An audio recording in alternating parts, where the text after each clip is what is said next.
now's a great time to connect with your ancestors. They say around this time of year, the veil is thin between us here on the planet and our ancestors who have passed on.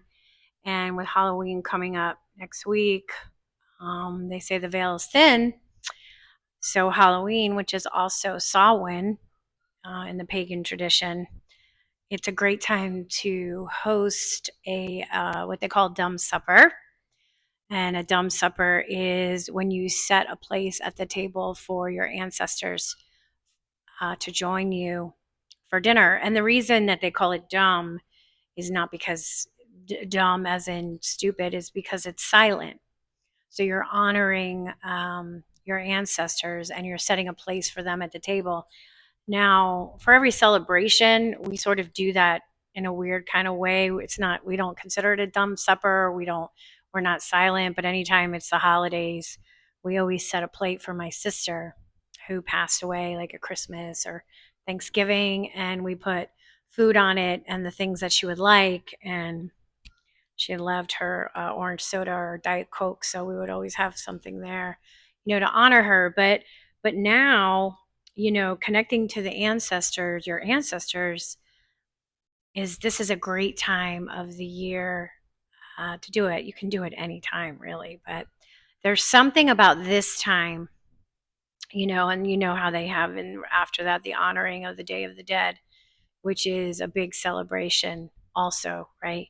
So it's about honoring the people that were here before us. I mean, we have their DNA, right? You can call on your ancestors for help and for guidance if you need something. If you have questions about something, you can pray to your ancestors for help.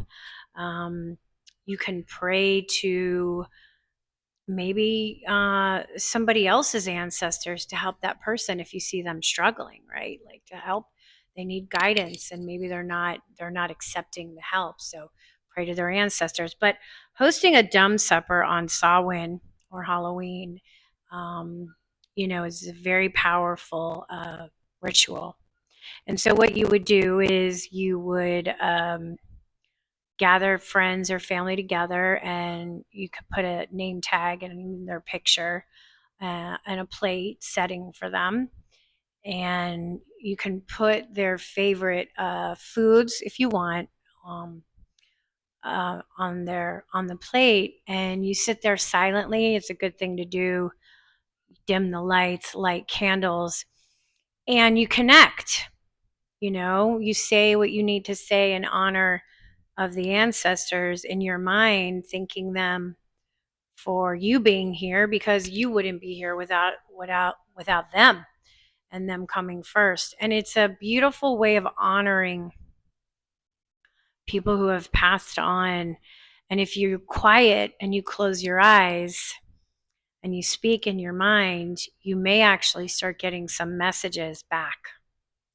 And you may be able to hear them, by thoughts popping in your head.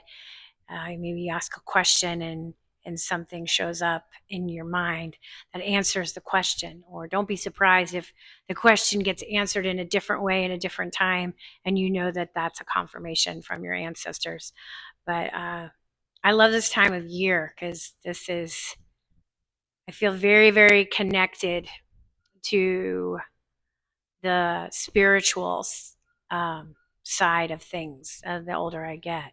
So hosting a dumb supper on Samhain sounds like a really nice way to honor the people who have gone before you. And I was just at a Halloween party the other night, and we were reading tarot, and we were connecting with our ancestors, and my grandmother and my aunt came through, which was pretty cool.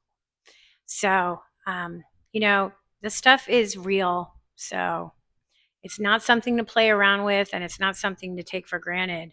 It's really something that you honor and you connect with, because we are just spiritual souls having a human experience. There's so much more that we don't even know. All right, just thought I would offer that up if anybody was interested. I think I'm going to host my own here, see if my sister and some others show up. All right, everybody, have a good one.